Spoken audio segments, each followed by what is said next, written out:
Canal de las Américas. Esta es la tarde en el continente americano.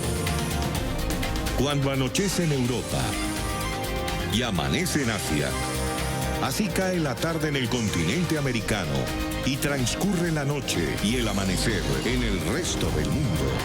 La tarde fin de semana. Respondiendo al llamado del presidente interino de Venezuela, Juan Guaidó, los venezolanos nuevamente salieron a las calles para rechazar los constantes apagones eléctricos que se presentan en el país.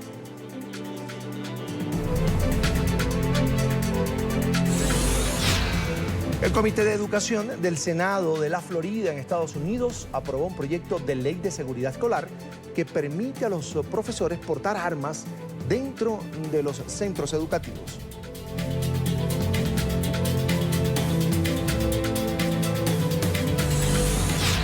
Por su protesta en favor de la libertad y la democracia, los presos políticos en Nicaragua están viviendo penurias en la cárcel La Modelo en Tipitapa. El régimen de Daniel Ortega les cortó hasta el agua. El Papa Francisco llegó a Marruecos para una visita centrada en la migración y las relaciones interreligiosas. El pontífice estará 2 días en la capital Rabat en su primer viaje al país norafricano. Es la primera visita de un pontífice al país en casi 35 años. Y en Techno Week hablamos de EasyShin, un sistema de monitoreo que funciona desde cualquier iPhone como un sismómetro personal.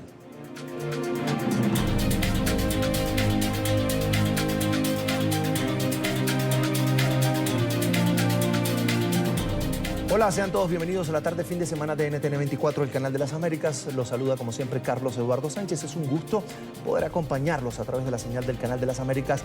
Recuerde que estamos en Twitter, estamos como @latardenetn24, @CESánchezM.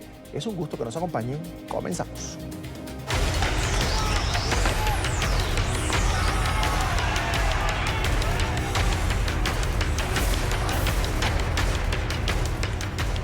Arrancamos en Venezuela porque una vez más los ciudadanos salieron a las calles respondiendo al llamado del presidente interino Juan Guaidó para rechazar los constantes apagones que vive el país. Guaidó afirmó que el régimen de Nicolás Maduro intenta que los corazones de los venezolanos se llenen de oscuridad y miedo.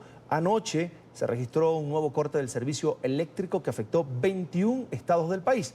Más temprano, nuestro periodista en Caracas, Oliver Fernández, habló con el presidente interino Juan Guaidó y nos envió el siguiente material. Sí, así es. Muy buenas tardes. Gracias por este contacto. A esta hora nos encontramos en la redoma de Los Teques. Como ustedes pueden observar, en este momento está llegando el presidente encargado de Venezuela en este recorrido que está haciendo por el estado Miranda. Vale destacar que más temprano ha estado en 2 puntos más. Estuvo en la avenida Bermúdez y también en La Casona, 2 puntos importantes donde se congrega gran cantidad o donde vive gran cantidad de la población del estado Miranda. En este momento, como ustedes pueden observar, está saludando a las personas aquí. Bueno, vamos a tratar de abordarlo a ver qué nos puede decir sobre lo que ha sido este recorrido del presidente encargado de Venezuela, Juan Guaidó, acá al estado Miranda. Recordemos también que ha dicho que seguirá recorriendo el país y no se descarta que visite el estado Zulia el próximo fin de semana, ya que es uno de los estados más afectados por la situación eléctrica. Vamos a tratar de abordarlo a ver qué nos puede decir. Bueno, aquí está. Adelante, gracias. Lo advertimos, obviamente, lo advertimos hace 2 días. Lo advertí hace 2 días cuando desempolvaron a alguien para perseguir. Esto ya no es persecución, esto es inquisición. No hay pruebas, no hay ningún argumento. Lo advertíamos cuando hablamos de la persecución, que es directamente, obviamente, a la presidencia que haga del Parlamento, pero que no nos detiene, como podrán ver. Seguimos adelante. Presidente, ¿ha habido represión abajo en Caracas? Ha habido represión en La Candelaria, en Santa Mónica, en varios sitios, en Guárico también. Estamos investigando claramente. Parece que hay mucho miedo de parte del régimen. ¿Tiene previsto recorrer el estado Zulia, presidente? Vamos a recorrer todo el país. Bien, palabras entonces del presidente encargado de Venezuela, Juan Guaidó. dice que bueno, que ha habido represión también en la ciudad capital y que también pudiera recorrer el estado Zulia. Recordemos que es uno de los estados más afectados por la crisis eléctrica. Incluso pasan días sin luz, de 24 a 48 horas sin luz, y recordemos también que el último apagón que se registró fue este viernes por la noche, dejando aproximadamente unos 20 estados sin el servicio eléctrico y también a gran parte de la capital venezolana. Es la información que nosotros podemos aportar a esta hora desde acá, desde el estado Miranda. Retornamos a nuestro Centro Internacional de Noticias. Reporte de nuestro periodista en la capital venezolana, Oliver Fernández. El presidente de la Federación Internacional de la Cruz Roja, Francesco Roca, anunció esta semana que va a trabajar en Venezuela para canalizar la ayuda humanitaria que tanto necesita el país. Aseguró que probablemente en 15 días se podría dar inicio a la distribución de la asistencia, consistente en plantas eléctricas, equipos médicos y kits quirúrgicos. Recalcó Francesco Roca que si la ayuda que está, por ejemplo, en Cúcuta, Colombia, en Brasil, cumple con el protocolo de no politización y se respetan además las reglas de no permitir injerencia militar, podrían también entregarla sin problema. Roca aseguró además de que la asistencia humanitaria enviada por la comunidad internacional y que está en centros de acopio, ya los decía, en las zonas de frontera, ayudaría al menos a 650.000 personas.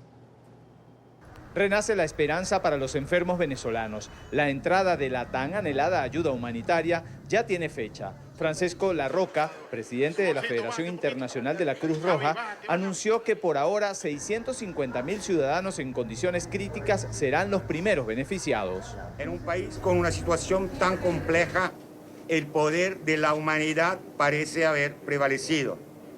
Y me siento profundamente honorado de hacer este importante anuncio. Eso obviamente no resuelve los problemas en Venezuela y nadie debe asumir que esta es la solución total. La falta de políticas coherentes y la corrupción hundieron a Venezuela en la crisis. Sin embargo, Francesco Larroca fue determinante. Dijo que no se puede politizar la ayuda humanitaria. La prioridad es salvar vidas. No aceptarán injerencia de ningún tipo. Se basará únicamente en las necesidades de los más vulnerables. Esto significa que no aceptaremos injerencia de ningún tipo. Nos guiaremos únicamente por nuestros principios y nuestra normativa. Afirmó que la falta de luz no es una patología. Esto tras la muerte de niños por esta causa. Para mí, como ser humano, no se puede aceptar que niños o seres humanos mueren por falta de luz. No es una patología la falta de luz. Entonces vamos a trabajar en la electricidad en todos los hospitales con nuestros profesionales. Larroca comparó a la crisis humanitaria venezolana con la que se vive en Siria. Esta es una operación muy similar a lo que está pasando en Siria. Como número de personas que va a ser asistida. Pero vamos a ver cómo va el llamamiento que vamos a hacer, cómo va el apoyo de la comunidad internacional.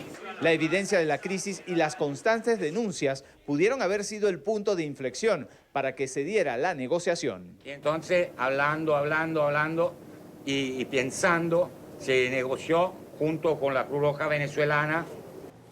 Congresistas estadounidenses visitaron la frontera colombo-venezolana y esperan llevarle al presidente de los Estados Unidos, Donald Trump, un informe minucioso para que firme el documento que les dé estatus de refugiados a los venezolanos que se encuentran en territorio de la Unión Americana. Nuestro periodista Jorman Leal nos envió el siguiente reporte desde la zona. Una comisión bipartidista del Congreso de Estados Unidos recorrió el puente internacional Simón Bolívar. Jerry Nadler, representante por el estado de Nueva York, anunció que pedirán al presidente Donald Trump que firme un documento para que los venezolanos puedan tener el estatus de refugiados en Estados Unidos ante la crisis migratoria en ese país. En particular, le pedimos a la administración de Trump que firme este documento que autoriza también el estatus de protección temporal o TPS para los refugiados que llegan de Venezuela hacia Estados Unidos o que están pidiendo este estatus. El gobierno estadounidense ha cuestionado varias veces la presencia de militares extranjeros en Venezuela. Que no vamos a tolerar ninguna asistencia militar proveniente del extranjero en Venezuela, ya que esto va a causar una disrupción en la región. Los congresistas estadounidenses conocieron las trochas que utilizan los venezolanos para cruzar la frontera. El gobierno no está legalizando el paso por las trochas. Lo que están haciendo algunas entidades como la Defensa Civil, es una presencia esporádica en algunas de las trochas, porque hay una circunstancia excepcional y hay unas circunstancias humanitarias. Según estadísticas de Migración Colombia, por los pasos internacionales solo cruza el 30% de la población migrante. Esta semana, 35 personas fueron devueltas a Venezuela y otras 5 capturadas por diferentes delitos cometidos en su país.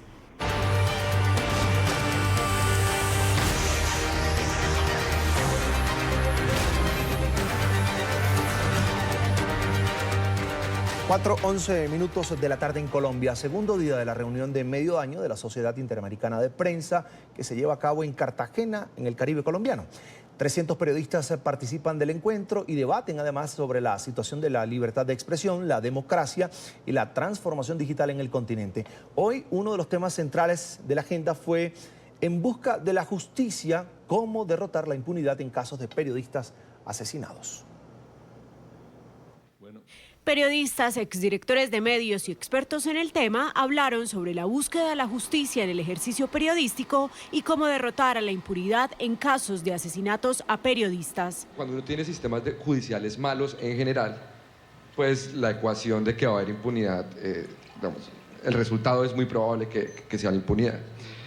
Tener periodistas de tiempo completo financiados por la CIP dedicados a la investigación de cualquier crimen contra un periodista, pero hacerlo de manera rápida, reacción inmediata. Que el tema de trabajar sobre temas de justicia e impunidad necesita, como bien lo dijo Pedro, también para las organizaciones, mucho dinero. En este caso la CIP fue respaldada por la Fundación Knight, pero también, sobre todo, mucha perseverancia.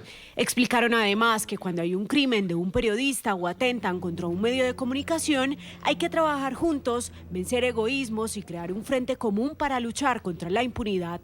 Además porque las pistas son mucho más fuertes hacia quiénes son los autores intelectuales. En un crimen de un periodista uno sabe perfectamente que lo más probable es que quien esté detrás es la persona o las personas que están siendo investigadas por el periodista.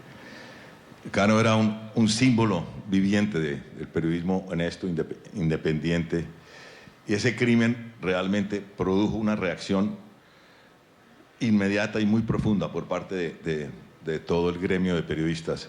Poco después hicimos un hecho que fue sin precedentes en América Latina, que fue el blackout informativo de 24 horas que hicimos. Todos los medios de comunicación dejamos a Colombia durante 24 horas sin radio, sin televisión y sin prensa. Aseguraron que las iniciativas de la CIP para reducir el riesgo de los periodistas y luchar contra la impunidad han sido fundamentales. Mientras el actor poderoso que censura siga ostentando el poder o siga teniendo, digamos, un margen donde ejercer ese poder, va a ser muy difícil llevarlos a la justicia. Los autores de los peores crímenes contra periodistas, llámese narcos, paracos, guerrilla o políticos corruptos a nivel regional, todos ellos saben que el asesinato de un periodista ya genera mucho más ruido que antes y que eso no les conviene. La reunión de medio año de la Sociedad Interamericana de Prensa que se lleva a cabo en Cartagena, en el Caribe colombiano, acapara la atención de los medios nacionales e internacionales. La reunión de medio año de la Sociedad Interamericana de Prensa ha sido destacada por la prensa nacional. El diario La República tituló: Presidente Duque ratifica compromiso con libertad de prensa al firmar declaración.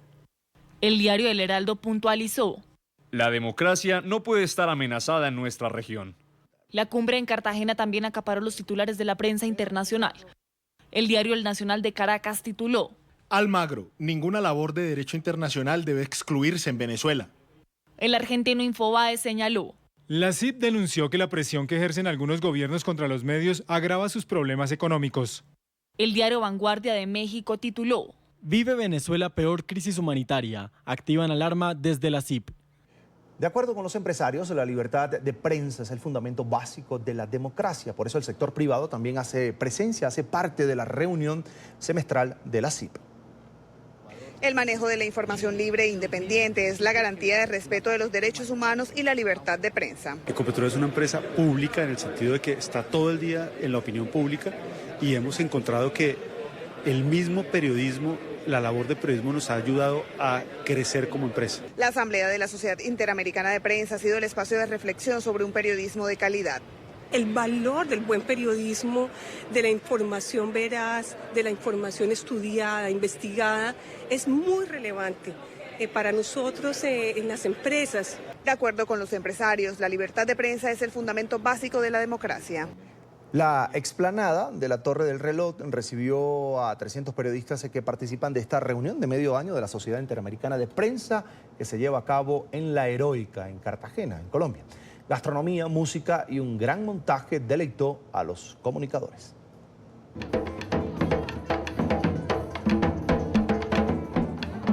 La explanada de la Torre del Reloj se vistió de gala para recibir a los periodistas que participan de la reunión de medio año de la Sociedad Interamericana de Prensa.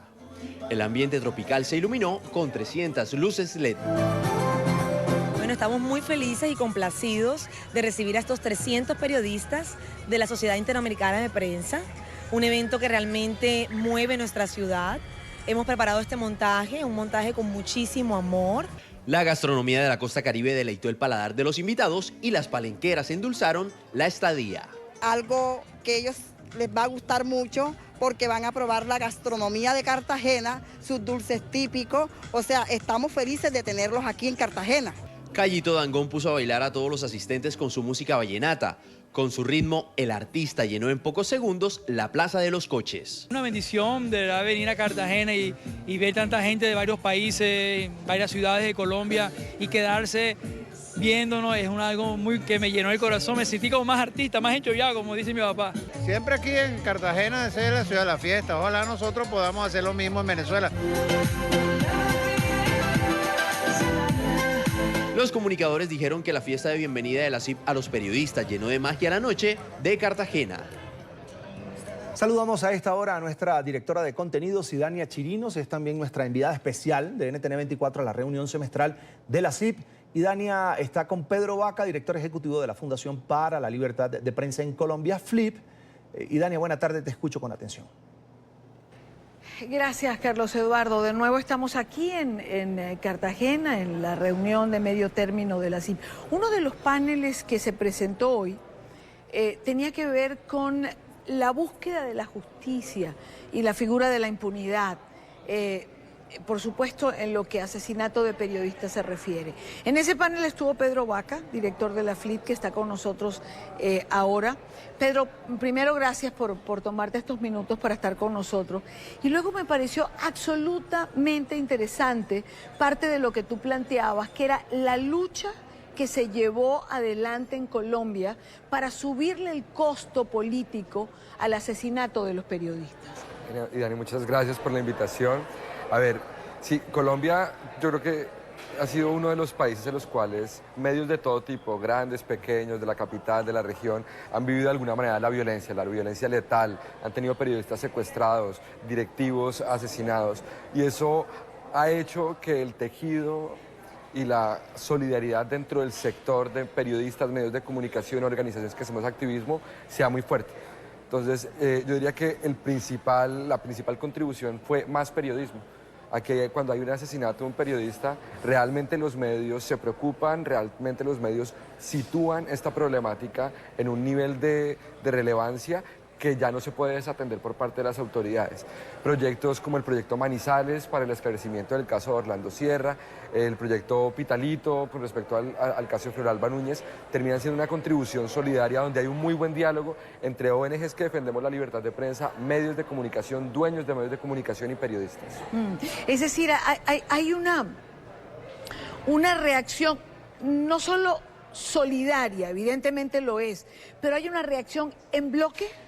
Claro que sí, y digamos es espontáneo, digamos, porque todos y todas sabemos en carne propia lo que significa esa violencia contra la prensa, ¿no? Entonces ahí, y los medios de comunicación sí que tienen la posibilidad de que algunos temas de la agenda pública sean más o menos importantes. Entonces creo que hoy en día, a diferencia de hace 30 años, cuando se asesinaban periodistas en el centro de Bogotá de medios grandes y era algo, de alguna manera, parte del paisaje, Hoy en día, cuando asesinan a un periodista en Colombia, hay una respuesta muy potente de parte de los medios de comunicación. ¿Tú crees, por ejemplo, que cuando secuestraron a Salud Hernández, que recuerdo, y habían unos corresponsales de RCN Televisión, Salud es corresponsal del diario El Mundo de España en Colombia, tiene más de 20 años, creo yo, en este país. ¿Tú crees que eso fue un factor determinante? Porque además fue inmediatamente la reacción. Todos sentimos temor por Salud, digo todos porque creo que Salud es uno de los personajes más conocidos en Colombia. ¿Crees que esa reacción, ese subirle el costo, subirle el volumen a ese secuestro a través de medios nacionales e internacionales fue un factor determinante en que nada le ocurriera tanto al equipo de RCN como a Salud? Recuerdo esas horas y estoy convencido que sí fue determinante. Y plantearía que por al menos 2 razones. La primera, no hay un solo actor poderoso, legal o ilegal, criminal o no, que cuando se vea expuesto con la etiqueta de censura, digamos, no sienta eso como algo negativo. Es decir, en ese caso, el secuestro de Salud Hernández y otros periodistas en el Catatumbo, quien estaba asumiendo un costo social público de estar censurando, digamos, a medida en que avanzaba el secuestro, solo se confirmaba el desprecio por las libertades civiles y la libertad de expresión por parte de este grupo armado. Entonces, es algo que su propia imagen se ve erosionada al estar incurriendo en acciones de censura. Eso es algo determinante. Y lo segundo es que yo creo que se defiende el derecho, no el personaje, ¿no? Es decir, estamos hablando de, independientemente de las opiniones del periodista, independientemente de sus posiciones editoriales, aquí hay una solidaridad de los medios de comunicación con respecto a la libertad de prensa, con respecto al derecho, ¿no? Que yo creo que eso es algo que es diferencial en otros países de la región que también tienen fenómenos de violencia, pero donde hay como una suerte de juicio o una suerte de valoración que muchas veces impide que el respaldo sea tan contundente como muchas veces sucede aquí en Colombia.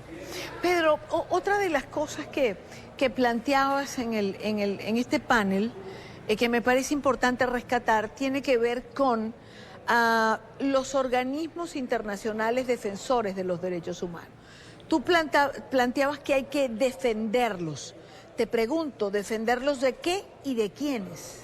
Bueno, vivimos en un hemisferio donde la impunidad es regla, ¿sí? Y cuando la impunidad, digamos, cuando no se ofrece justicia en el país, muchas veces tenemos que acudir a instancias internacionales, concretamente el Sistema Interamericano de Protección a los Derechos Humanos, con la Comisión en Washington y la Corte en Costa Rica, ha sido una contribución enorme para los derechos humanos en el hemisferio americano. Venimos, digamos, en la última década, de periodos en que varios gobiernos se han enfrentado, digamos, incómodos por las decisiones y las posiciones de defensa de derechos humanos de la Comisión, han intentado restringir su espacio, han intentado reformas, y esto es algo, digamos, a mí me parece normal. Al poder no le gusta que se le evalúe en términos de derechos humanos, a ningún poder. Ahora, lo que sí estoy convencido es que quienes defendemos las libertades civiles tenemos que proteger el sistema interamericano de derechos humanos. Claro, pero la pregunta es, por ejemplo, ¿de qué manera se protege? Bueno, se protege de muchas formas. La primera es valorando su contribución.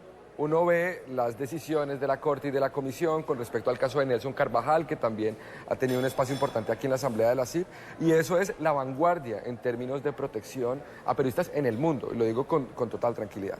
Se defiende el sistema interamericano de derechos humanos intentando que los candidatos que van a integrar estas instituciones cuenten con las más altas calidades. Yo lo digo tranquilamente, yo creo que en los últimos 15 años ha venido deteriorándose la calidad, la trayectoria de quienes ocupan estos cargos. Y eso al final termina erosionando un sistema de protección de todos. Ahorita en Medellín se van a elegir 4 comisionados de la CIDH.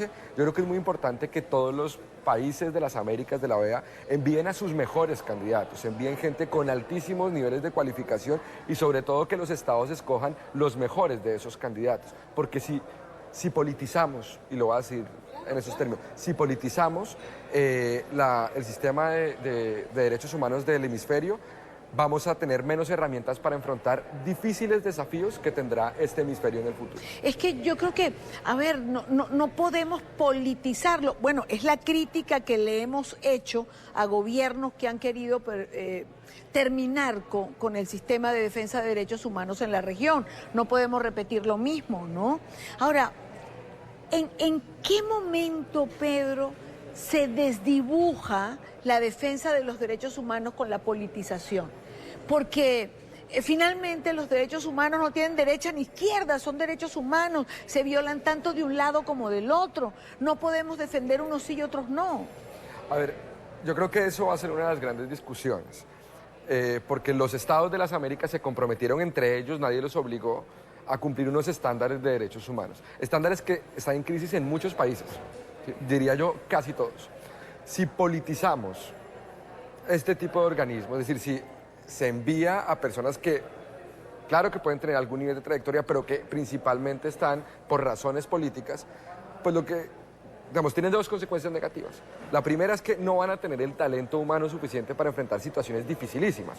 Pongo dos ejemplos, Venezuela y Nicaragua, donde ya todos los instrumentos de derechos humanos se han usado y aún así siguen la vulneración, requieren de un nivel de visión sobre el asunto muy distinto al que pueda dar el entorno de lo político. Pero una segunda consecuencia que me parece más delicada es que si se politiza, las situaciones con respecto a su país de origen de derechos humanos que puedan estar afectándose pueden no tener el mismo nivel de protagonismo. Es decir, podemos estar teniendo un sistema internacional, y esto lo digo con total preocupación, que le sube el volumen a unas violaciones de derechos humanos, pero le baja el volumen a otras violaciones de derechos humanos. Y eso creo que termina afectando es la vida cotidiana de los ciudadanos del hemisferio. Ahora, ¿tú crees que se pueda lograr un nivel de conciencia y de consenso para llegar a esta defensa tanto de nombrar los mejores como de los organismos en sí? Yo creo que el continente americano está enfrentando serios desafíos en materia de derechos humanos. Yo quiero creer que en la Asamblea de Medellín los estados van a ser conscientes de ese horizonte que están enfrentando y espero que los candidatos que resulten desarrollen su mandato con independencia, ¿sí? Ahora, evaluemos una vez elijan, digamos, claro, para no anticipar. Evidentemente. Pedro, te agradezco muchísimo que hayas estado con nosotros estos minutos. Gracias. Carlos Eduardo, regreso contigo nuevamente a nuestro Centro Internacional de Noticias, no sin antes recordar que esta reunión de medio término de la Sociedad Interamericana de Prensa todavía está en desarrollo y que mañana tendremos igualmente la presencia de varios invitados y panelistas, porque desde ayer y hasta mañana en la noche se estará llevando a cabo, se estará realizando esta reunión de medio término de la Sociedad Interamericana de Prensa, donde evidentemente los medios de comunicación, la libertad de expresión, la libertad de prensa siempre es un tema central.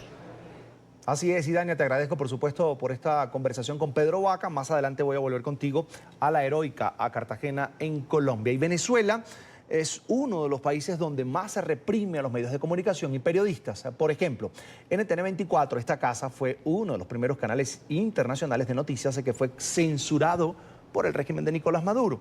Además, varios comunicadores han sido silenciados y detenidos. Uno de ellos fue Cory Worrell, ese periodista estadounidense quien residía en Caracas, en la capital venezolana, desde el año 2014 y colaboraba con el canal 10 de Miami informando sobre la crisis política por la que atraviesa Venezuela. Worrell fue detenido por funcionarios de la Dirección General de Contrainteligencia Militar mientras se encontraba en su vivienda. Fue interrogado y después expulsado del país.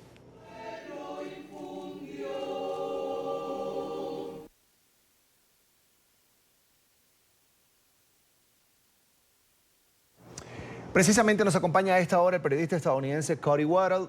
Ya lo ve en pantalla, gracias por atendernos. Bienvenido a NTN 24. No, gracias por tenerme acá. Es un gusto. Lo primero, vamos a recordarle a nuestra audiencia cómo fueron esas horas en las que usted estuvo detenido por el régimen venezolano. Bueno, fueron unas horas, estaba un poco preocupado, ¿no? Porque tenía la preocupación que a mí me podían utilizar como algún tipo para utilizar en la política, ¿no? Entonces mi mayor preocupación era que me iban a dejar ahí varios meses o hasta quién sabe cuándo. Entonces, ya estaba claro que no me iban a hacer daño, que no me iban a lastimar, eso estaba claro, pero mi preocupación era que me iban a dejar ahí preso mucho tiempo para utilizar en la política, como hemos visto que las tensiones políticas siguen subiendo. Pensé que a lo mejor eso iba a ser su táctica o lo que iban a hacer conmigo. Muchos todavía no lo saben, pero le pregunto, ¿por qué fue detenido? Bueno, parece que fui detenido porque a raíz de una confusión, porque a mí me estaban preguntando, querían saber quiénes eran los 5 generales que yo había entrevistado en La Guaira y no me dejaban de preguntar eso. Yo nunca hice ningún reportaje, ninguna nota con 5 generales, entonces yo no sé de dónde sacaron esa información, pero me preguntaron eso mucho, entonces yo supongo que fue por eso. Yo sí hice una nota acerca de los bajos rangos de las Fuerzas Armadas y las Fuerzas de Seguridad y cómo ellos están afectados por la crisis económica y humanitaria en Venezuela y que lo que dicen muchos de ellos es que quisieran ver un cambio en Venezuela. No sé si a lo mejor se confundieron al leer esa noticia y pensaron que yo había hablado con generales cuando realmente había hablado era con los bajos rangos de las Fuerzas Armadas. Hablemos también del momento cuando ya baja la tensión. ¿Cómo fue el momento en que recobró su libertad? No, fue un alivio. Me quitó mucha esa preocupación porque yo estaba pensando en mi mamá aquí en Virginia y cómo esto le estaba afectando a ella y yo sabía que ella estaba muy preocupada y mi familia y tantos amigos y tantos colegas que estaban pendientes. Entonces yo sabía que mucha gente estaba preocupada. Entonces fue un alivio muy, muy grande para mí el momento que despegamos de Maiquetía. Realmente sentí ese alivio y que dejé de preocuparme, pero a la vez me sentía, fueron casi 5 años en Venezuela que yo había hecho mi vida ahí, entonces como por esa parte me sentía bien, pero por otra parte también dejé el lugar donde había vivido durante 5 años. Cory, ¿cuál era su labor en territorio venezolano? Yo trabajaba freelance, independiente para varios medios de Estados Unidos, de Europa también, y reportaba, era periodista, y así trabajaba. No tenía un contrato con ningún medio, sino que trabajaba con varios medios en inglés. Tengo 2 consultas más. Muchas son las denuncias que llegan desde Venezuela sobre represión y persecución a periodistas y quería que usted nos aclarara esto. ¿Esto es realmente así? ¿Los reporteros, los periodistas en Venezuela viven bajo el asedio del régimen? Sí, sin duda alguna. Yo creo que, los periodistas que están trabajando en los medios tradicionales tienen que vivir con las acciones de CONATEL que restringe lo que ellos pueden decir. Hay una cantidad de palabras hasta que ellos no pueden utilizar. Y hemos visto eso en los últimos días cuando creo que un presentador de Globovisión, un canal nacional, llamó a Juan Guaidó, el presidente interino, y CONATEL tomó acciones por eso. Y por otro lado, pues, los periodistas que no trabajan en esos medios tradicionales también están sufriendo persecuciones.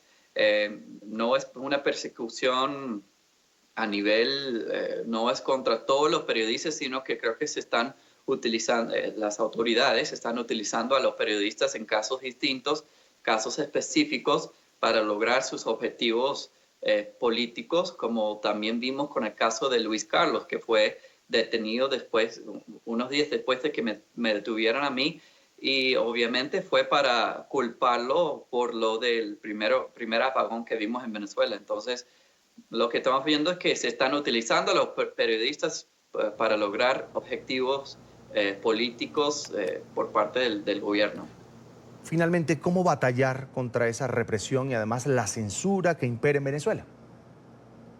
Bueno, yo creo que los periodistas tienen que seguir en su labor, en su trabajo. Hay mucho peligro ahorita, pero es más importante ahora que nunca seguir allá en Venezuela reportando y haciendo un periodismo de verdad y sin ese sesgo político de ningún lado. Entonces, es más importante ahora que nunca seguir trabajando y seguir contando lo que está pasando y la verdad y tratar de evitar esa censura y la autocensura también. En pantalla, Cody Waddell es el periodista estadounidense a quien le agradecemos por su tiempo para la tarde fin de semana de NTN 24. Mucha suerte, hasta la próxima.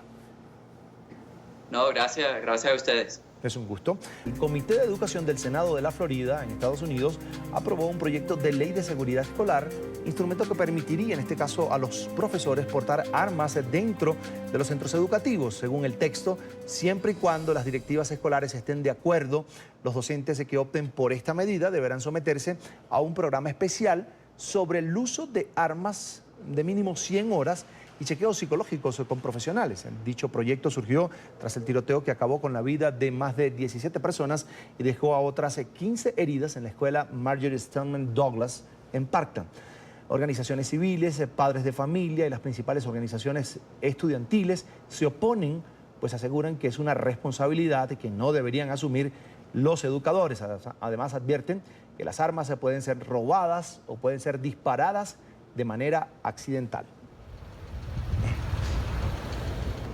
Y es que cuando hablamos de asesinatos masivos en Estados Unidos, pues este país registra cifras alarmantes. De hecho, se han registrado más tiroteos en Estados Unidos que en cualquier otro país del mundo por la facilidad, aseguran algunos, que tienen los ciudadanos de acceder a las armas de fuego. Lo vamos a ver acá, en estos gráficos. Entre 2013 y 2018 se registraron 291 tiroteos en escuelas de la Unión Americana. En promedio, un tiroteo cada semana. Hechos en los que perdieron la vida 121 personas desde el ataque contra la escuela primaria Sandy Hook en Connecticut, ocurrido en diciembre del 2012. Además, según el Instituto Nacional de Justicia, hay 310 millones de armas disponibles para civiles.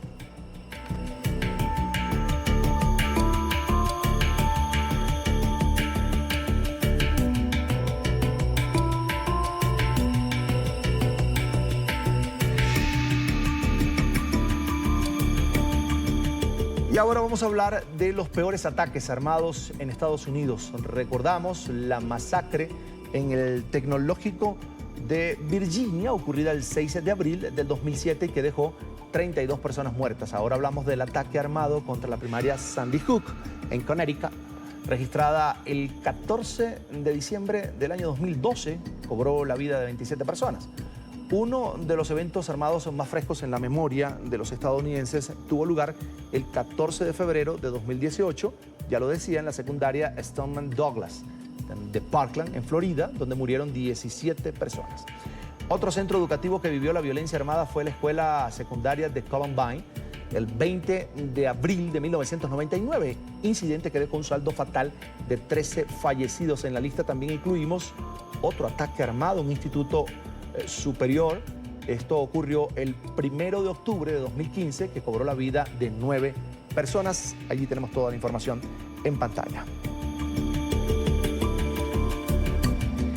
Y para hablar sobre este tema me acompaña a esta hora Stephen Donoghue, es el director de McClarty Asociados, además ex asesor de la Casa Blanca y analista en temas de seguridad internacional. Allí lo ve en pantalla. Señor Donoghue, una muy buena tarde. Gracias por atendernos. Buenas tardes, Carlos Eduardo. Es un gusto, señor Donoghue. Lo que está planteando el Senado de la Florida es una locura, se ajusta a la realidad, es riesgoso. ¿Cómo lo ve Stephen Donoghue? Bueno, yo creo que esto no va a ocurrir. El hecho de que hubiesen podido sacarlo del Senado no significa que la Cámara Baja de Florida también lo apruebe, y mucho menos todos los condados. Creo que hay como 70 en Florida que son los dueños del sistema educacional público en cada condado. Ellos son los que toman las decisiones. Eso es parte de la educación descentralizada que tienen los Estados Unidos. Pero además, si lo aprobasen, no sé cuántos profesores estarían interesados en tener la responsabilidad de portar un arma en la escuela. En Florida hay más de 2.700.000 estudiantes en más de 4.000 escuelas con 170.000 profesores y esos profesores tienen sus intereses en educar a nuestros niños. Esa es su misión primordial. ¿Y por qué van a añadir la responsabilidad de cargar un arma? Por cierto, ¿qué armas son permitidas? ¿Qué calibres? ¿Qué tipo de balas van a estar usando? Todo eso tendría que ser reglamentado. ¿Y para qué? Si en el estado de Florida han habido 3 incidentes en el último año. Uno sí fue un incidente grave, pero un incidente donde llegó un niño que habían expulsado de la escuela con un fusil semiautomático tipo combate y alguien con una pistola 22 no le hubiese hecho nada. Así que yo creo que es un disparate más por razones políticas que reales y no creo que tiene mucho chance de poder tener éxito. Yo creo que es más importante que un estado como Florida, que está dentro de los últimos 20 en rendimiento académico en sus escuelas públicas, donde sus profesores están en número 43 de 50 en los estados en el sueldo, el salario que reciben. ¿Por qué no enfocan en darles mejor educación? Si los profesores tienen que tomar 100 horas de entrenamiento, eso son 2 semanas y media de entrenamiento para usar estas armas y además eso es para poder entrar al programa, pero además todos los policías que portan armas tienen que ir al polígono de tiro entre 4 y 6 veces al año, 16 horas de disparo para poder mantener su proficiencia con el arma. ¿Por qué no usan esas horas y esos fondos? Mejor para que la educación continua de los profesores para que puedan enfocar mejor en educar a nuestros hijos. Es así, señor Donoghue, se habla de una rigurosidad para poder estar portando un arma, al menos eso lo dice el proyecto. Usted lo decía, 100 horas de entrenamiento y chequeos psicológicos. Y uno se pregunta, pero bueno, ¿por qué no se ejerce mayor control del que tienen los civiles para acceder a las armas en los Estados Unidos?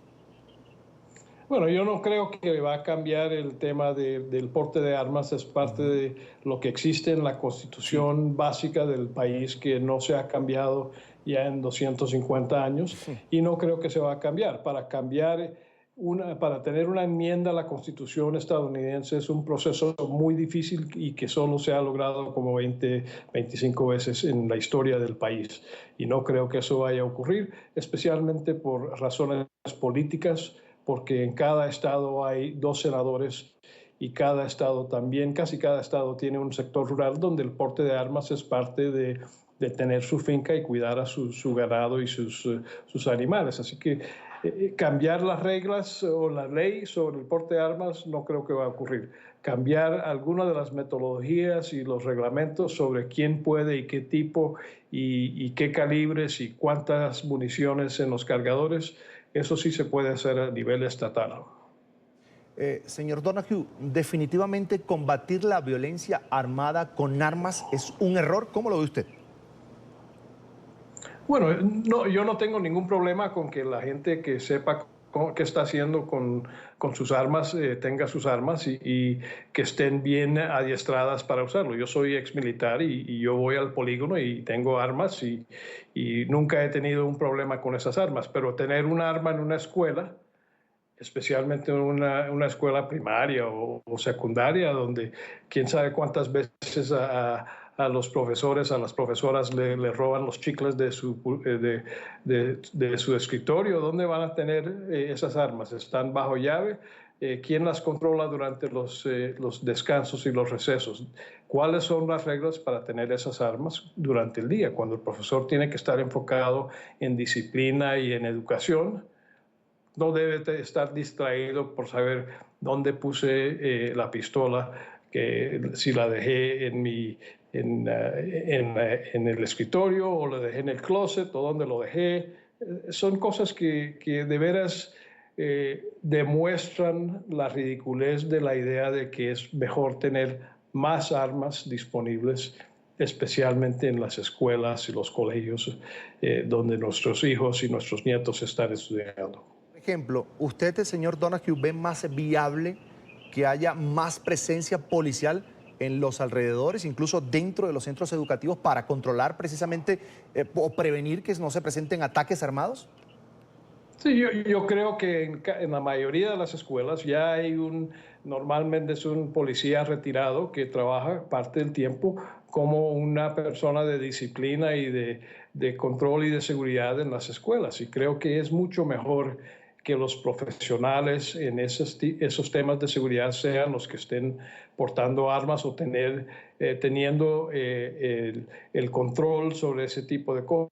Los profesores tienen otras misiones, otras prioridades y ellos deben enfocar en lo que a ellos les compete, ya que ese presupuesto que se usaría para armar a quién sabe cuántos profesores y adiestrarlos y llevarlos al polígono 4 o 6 veces al año para mantener sus destrezas, mejor pongan a los policías y a los guardias de seguridad que sí tienen esa vocación a hacer esas cosas. Yo creo que lo que realmente está comprobado es que las escuelas, los centros educativos en los Estados Unidos son vulnerables frente a la posibilidad de ser blanco de ataques armados. Ahora, más allá de esto, de que pudiera haber mayor presencia policial, ¿qué recomendaría Stephen Donoghue para, de alguna manera, minimizar la violencia y que no se termine invadiendo además la privacidad del estudiante? Algo que pudiera reclamar un padre de familia, por ejemplo. Este es un problema muy complejo y es un problema social a nivel regional y nacional en los Estados Unidos, y hay muchas causas que uno tiene que tomar en cuenta. Primero, no hemos visto ningún control sobre el tipo de juegos violentos o películas o programas de televisión violentos que nuestros hijos están viendo. Eso causa que un niño pueda pensar que cosas violentas son actos normales y no están fuera de serie.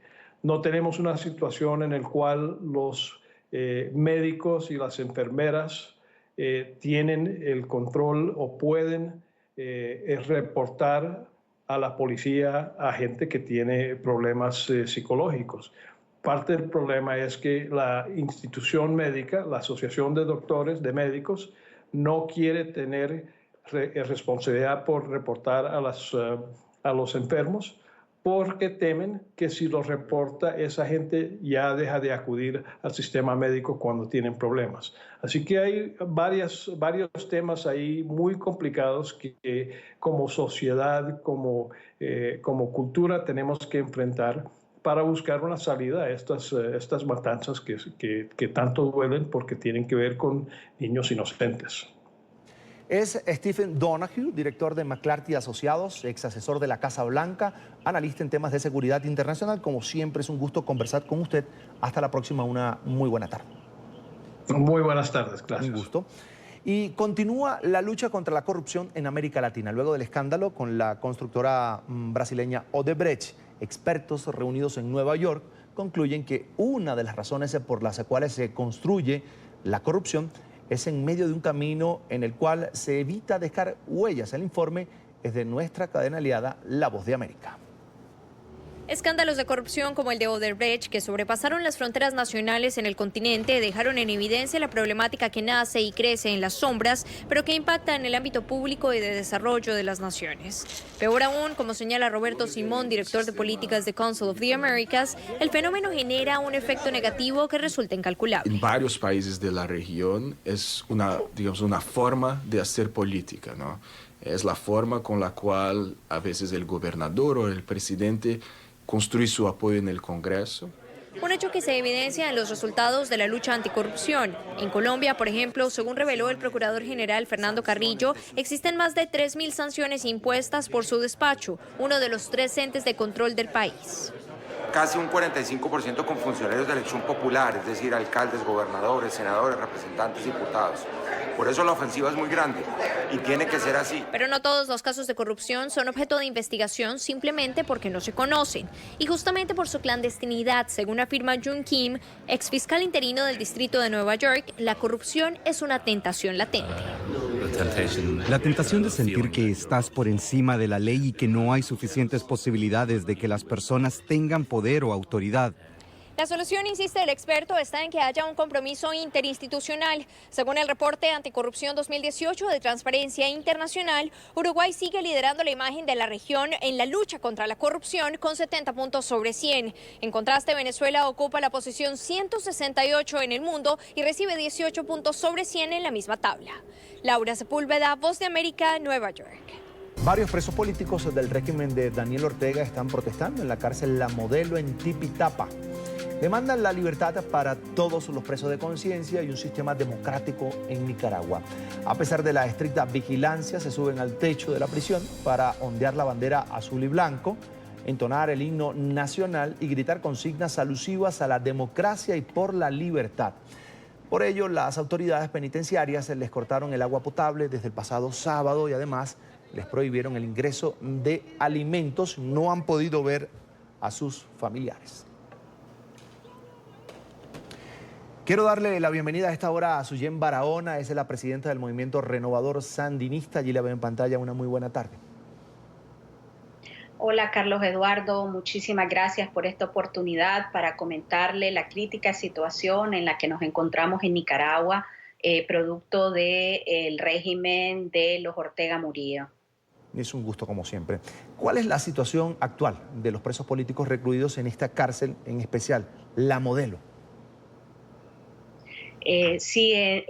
Actualmente el Comité de Proliberación de Presos Políticos, un comité conformado por familiares de los presos políticos, han informado que llevan un registro de alrededor de 700 presos políticos que aún continúan en la cárcel La Modelo, en La Esperanza y en otras cárceles también del país. Hemos ya denunciado las condiciones infrahumanas en las que se encuentran estos presos políticos. Muchos de ellos están recluidos en unas cárceles de máxima seguridad, en celdas de 2x2, sin acceso a luz, sin posibilidad siquiera de caminar en la celda. Con costo pueden recibir un poco de oxígeno y en tiempo de calor realmente casi es asfixiante.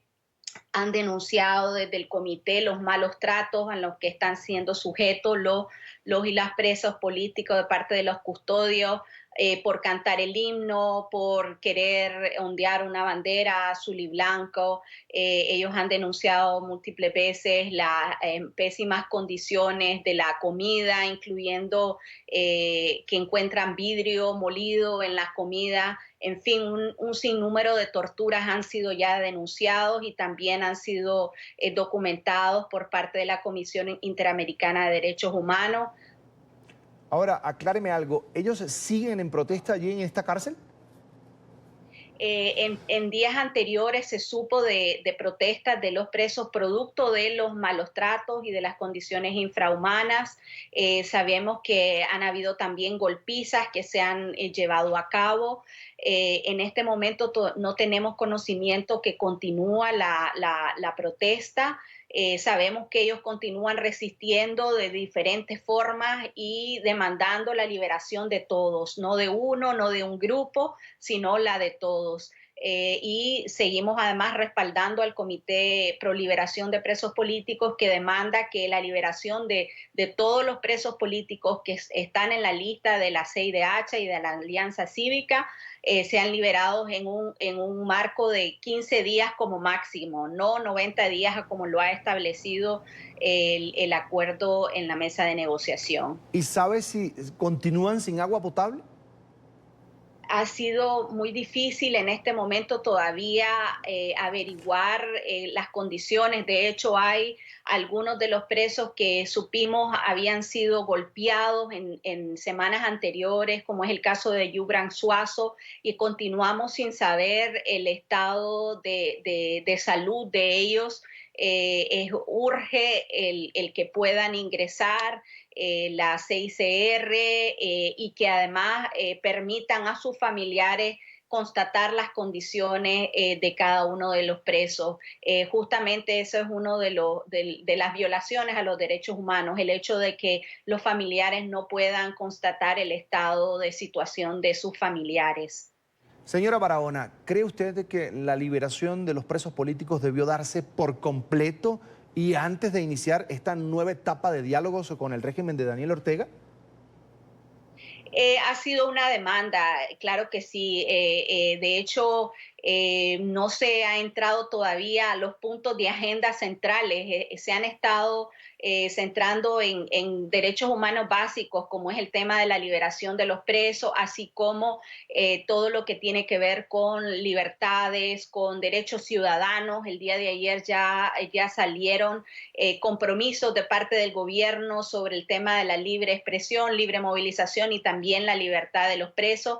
Seguimos demandando que sea de inmediato y lo más pronto posible y que no vaya más allá de los 15 días. Sabemos que el gobierno está queriendo siempre poner algunas trabas, prolongar esa situación, mantenerlos como rehenes y por eso es que continuamos la población movilizada para lograr la libertad de los presos, lograr la libertad y democracia para Nicaragua y justicia. Seguimos nosotros además demandando que se dé el retorno de las organizaciones de derechos humanos como la CIDH y la Oficina del Alto Comisionado como garantes de los acuerdos que tengan que ver con el respeto a los derechos humanos de cada uno de los nicaragüenses. Sabemos pues que la Cruz Roja puede hacer un trabajo muy importante, pero no cumple el mismo rol que las organizaciones de derechos humanos, ni tiene esa experiencia, así que es fundamental que retornen esas organizaciones. Una consulta más, ¿de qué manera podría afectar esta protesta los diálogos que avanzan con el régimen de Daniel Ortega? Nosotros tenemos derecho a la libre movilización, a la libre expresión, a la libertad de prensa.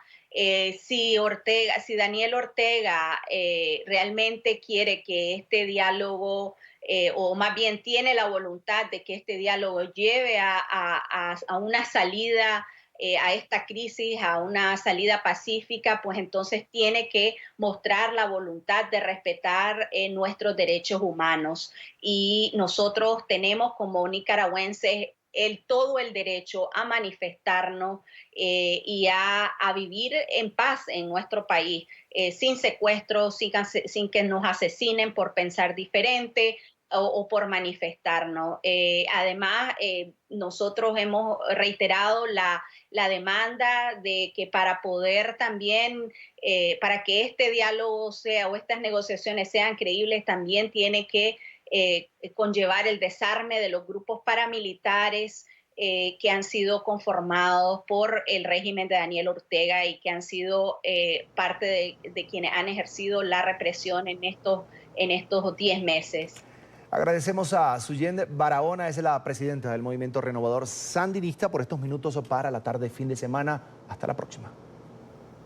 Muchísimas gracias y pues agradecemos además a la comunidad internacional por el apoyo y sabemos que seguirán presionando para que se respeten los derechos humanos en nuestro país y seguimos movilizados hasta lograr una Nicaragua libre de dictadura.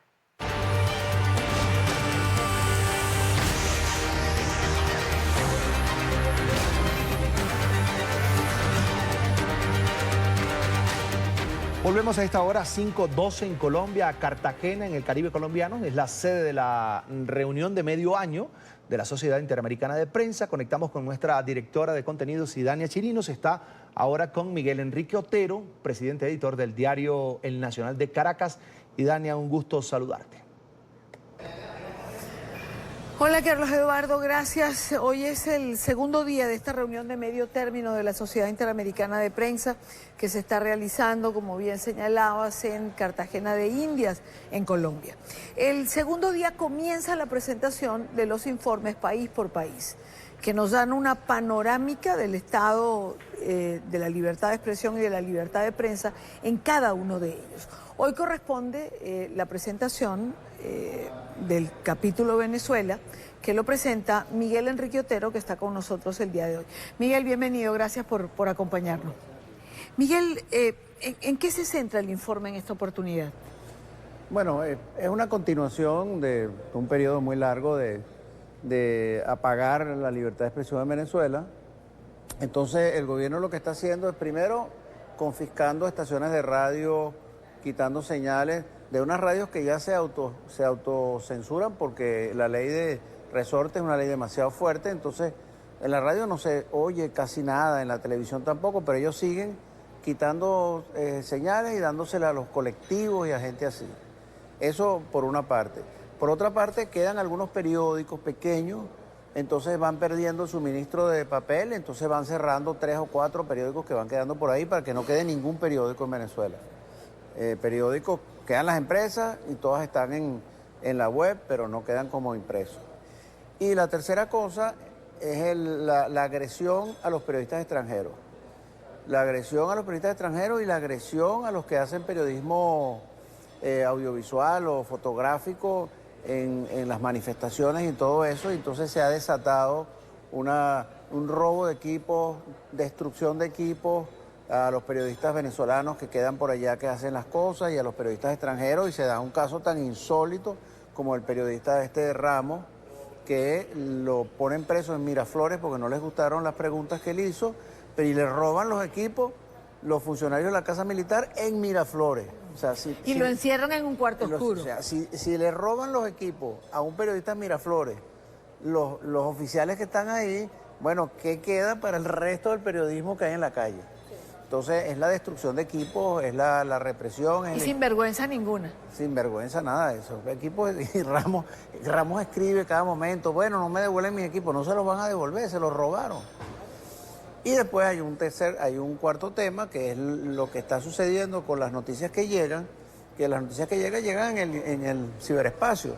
O sea, independientemente que el gobierno tiene todos los recursos, porque tiene la posibilidad de bloquear páginas, de bloquear a todo lo que viene de afuera, bloquearnos a nosotros. Nosotros tenemos un gran poder de difusión, pero en Venezuela nos bloquean con las telefónicas.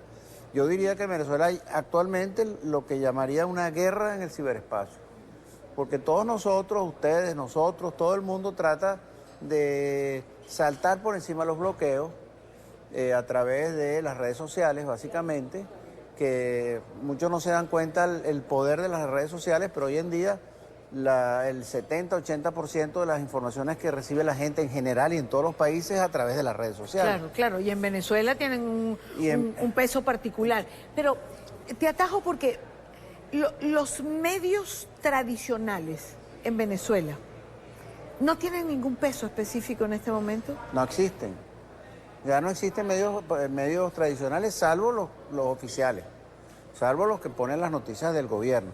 Por ejemplo, si tú tienes una estación de radio y dices, aquí estamos en Anaco, y dice, aquí vino Guaidó, te cierran la estación, no puedes nombrar, está prohibido nombrar a Guaidó. O sea, ese es el nivel de censura que ellos aplican, entonces genera una autocensura. Pero además, si ellos creen que tú posiblemente ibas a nombrar a Guaidó, entonces te quitan la señal de todas maneras. Entonces, los medios tradicionales en Venezuela no existen. Inclusive los portales de internet como portales, ellos sufren permanentemente el bloqueo por parte de las telefónicas por órdenes e instrucciones del gobierno. Ahora, yendo ya al ciberespacio, yendo ya a las plataformas alternativas, que son hoy la gran herramienta para medios y para los venezolanos en general, porque si no es a través de estas plataformas, habría un completo blackout. Entonces hay una guerra, ahí hay la gran guerra del ciberespacio. ¿Qué hace el gobierno? El gobierno tiene unas estructuras de generar fake news, de generar hashtags inventados. Por ejemplo, el hashtag Yo Soy Maduro se generó en miles de usuarios en Turquía. O sea, yo dudo mucho que un turco que no sabe ni dónde queda Venezuela vaya a poner hashtag yo soy Maduro. Esos son robots, esos son empresas que ellos contratan o alianzas con los gobiernos, alianzas con el gobierno turco. Pero además de eso, tienen una capacidad de generar noticias falsas como por ejemplo, y además después los medios las toman. Por ejemplo, Guaidó el autoproclamado. Guaidó no es un autoproclamado. Guaidó lo proclamó la Constitución. Entonces, esa frase es una frase que viene impulsada por todas estas estructuras del gobierno y que hay medios de comunicación que las toman. Entonces, tú ves un medio de comunicación... Sobre todo a nivel internacional. En Bélgica. Exacto, lograron crear esa matriz de opinión. Sale la manifestación de Guaidó en primera página y abajo en francés dice Guaidó el autoproclamé. Entonces, o sea, eso para no hablarte de cosas que hacen terribles. Por ejemplo, hubo una información que ellos montaron que era Diosdado Cabello renunció y lo mandaron embajador en Cuba. Sí. Entonces, todo el mundo creyó. ¿De dónde salió? Eso salió del gobierno, salió de estas estructuras. Como también, Miguel, hacía yo una entrevista hace unos días atrás con Joseph Umire, que es especialista en terrorismo y estos temas, y él me decía que la matriz de la intervención militar había sido originada en redes sociales. Y cuando fueron al estudio a buscar de dónde salieron esos mensajes, salieron de Turquía, de Irán, de China y de Rusia. Claro, son todas estas estructuras que ellos tienen. Claro, ¿cómo nos defendemos nosotros? Bueno, nosotros tenemos la verdad, nosotros publicamos la verdad. Y nosotros, digo ustedes, nosotros, muchísimas portales web, los periódicos que se han convertido en portales, y nos metemos a través de las redes, buscamos cambiar el VPN para que la gente pueda tener acceso. En fin, esa pelea la ganamos nosotros. Pero hay momentos donde ellos generan, digamos, noticias, mensajes que dañan el proceso, que perjudican a la oposición, dan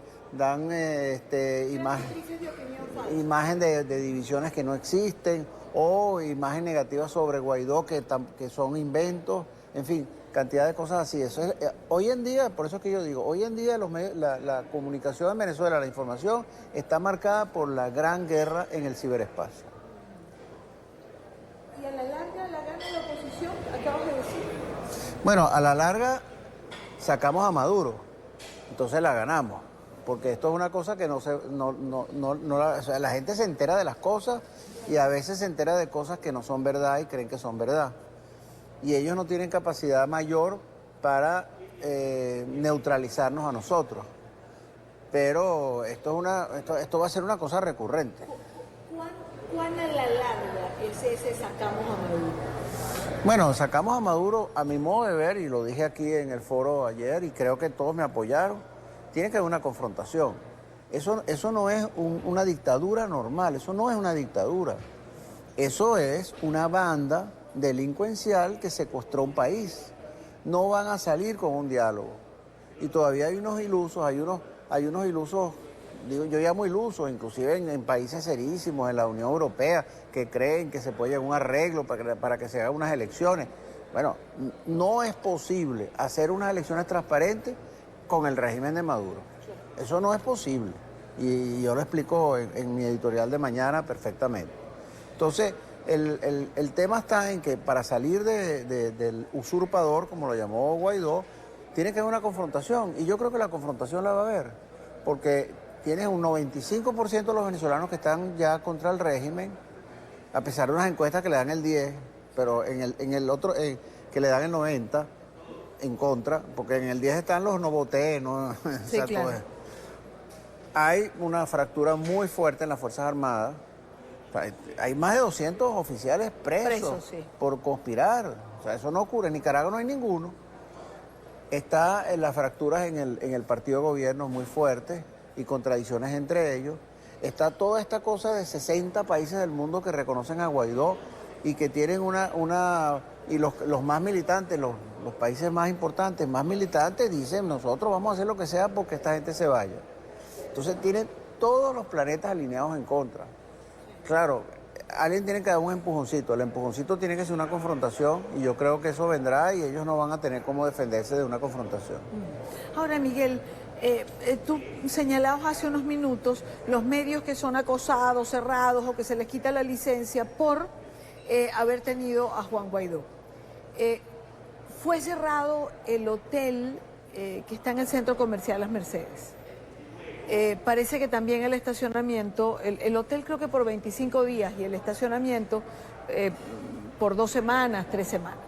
Ni siquiera se sabe si van a poder entrar los propietarios de locales comerciales. Y aunque no hay excusa oficial, Juan Guaidó se alojó en el hotel. ¿Viene igual una persecución de este tipo? Bueno, esa persecución, por ejemplo, cuando hablan de unas elecciones transparentes, yo pregunto, en Venezuela desde hace mucho tiempo hay una represión gigantesca contra aquellas personas que financian los partidos de oposición o los líderes de la oposición. Los persiguen hasta lo último. Entonces, y los castigan, los expropian, hacen lo que sea. Entonces, un gobierno que tiene esa línea para esta cosa concreta que es financiamiento de la oposición, lo tiene para todo. O sea, que se aloje Guaidó en un hotel, para ellos es lo mismo que el dueño del hotel le dé un dinero a Guaidó. Claro, claro. Entonces lo persiguen y lo cierran el hotel, le hacen cosas terribles. Va a una panadería, le dan unos cachitos y van a cerrar la panadería.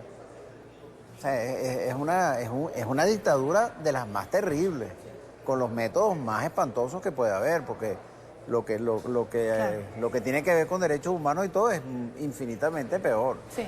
Y creo que en relación a eso no hay ninguna duda en este momento, ¿no?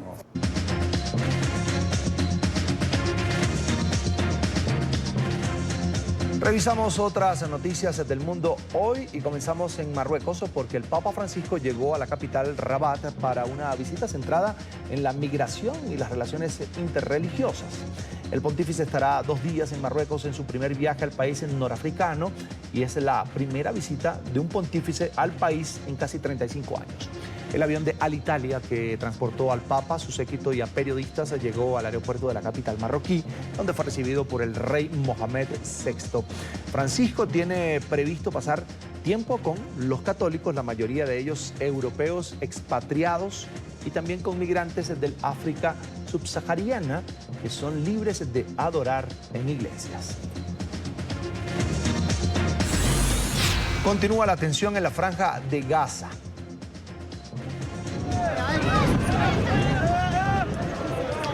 Cientos de palestinos volvieron a la frontera con Israel para conmemorar el primer aniversario de la ola de protestas en contra del gobierno israelí. Los manifestantes se prendieron fuego a neumáticos y lanzaron piedras al otro lado de la zona de frontera. El ejército israelí respondió con gases lacrimógenos.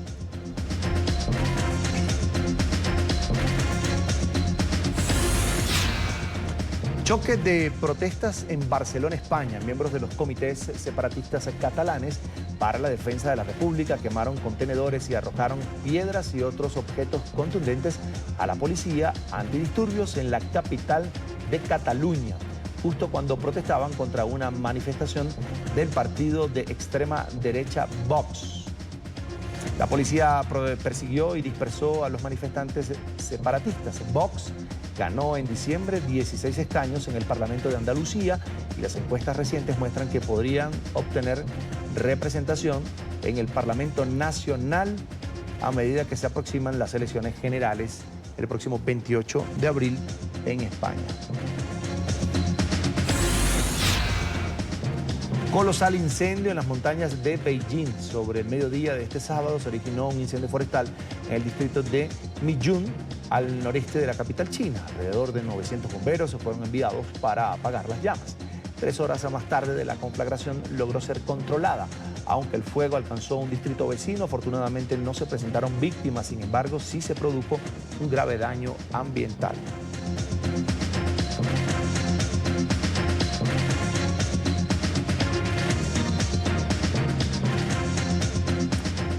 Esperanza para los niños con cáncer en su vida adulta. Las personas que reciben tratamientos contra esta enfermedad pueden vivir muchos años, pero la fertilidad se convierte en un problema a futuro. Científicos de la Universidad de Pittsburgh en Estados Unidos ofrecen una posibilidad para que los jóvenes que padecen este mal puedan tener hijos. El informe es de nuestra cadena aliada, La Voz de América. El nacimiento de esta pequeña mona llamada Grady arrojó una luz de esperanza para niños como Dylan, un chico de 9 años que está en tratamiento para vencer el cáncer, gracias a un experimento realizado en la Escuela de Medicina de la Universidad de Pittsburgh. Usamos parte del esperma que recién habíamos aislado para fertilizar los óvulos y funcionó, pero no probamos lograr un embarazo en ese momento. Entonces congelamos el resto del esperma y luego, unos meses después, regresamos, sacamos ese esperma y fertilizamos los óvulos y esa vez tuvimos éxito para determinar un embarazo y finalmente lograr un bebé sano. Grady es el resultado de un experimento en el cual extrajeron parte del tejido de los testículos de su padre, que fueron removidos cuando aún no había llegado a la madurez y por lo tanto no tenía la facultad de producir esperma. En los humanos, los niños tienen tejidos similares que pueden ser aislados antes de la pubertad, para luego injertarlos en su edad adulta y una vez maduros puedan comenzar a provocar los cambios hormonales necesarios y producir esperma. En el caso de niños con cáncer como Dylan, estos tejidos se pueden congelar antes de que comience el tratamiento de quimioterapia o radioterapia. Yo creo que es genial. Estoy muy emocionada de escuchar estas noticias y tengo muchas esperanzas. Y es que en la tercera parte de los casos, tratamientos tan fuertes como los usados para curar el cáncer dejan a los pacientes infértiles. Por supuesto, su supervivencia es la principal preocupación, pero después de eso, en la edad adulta, sus problemas de calidad de vida, y creo que la fertilidad es realmente uno a destacar. Un procedimiento similar podrá realizarse también con niñas, congelando sus óvulos antes del desarrollo para asegurarles, o al menos ofrecerles, un futuro prometedor. Así llegamos al final. Recuerde seguirnos en Twitter. Estamos como @LaTardeNTN24 y @CESánchezM.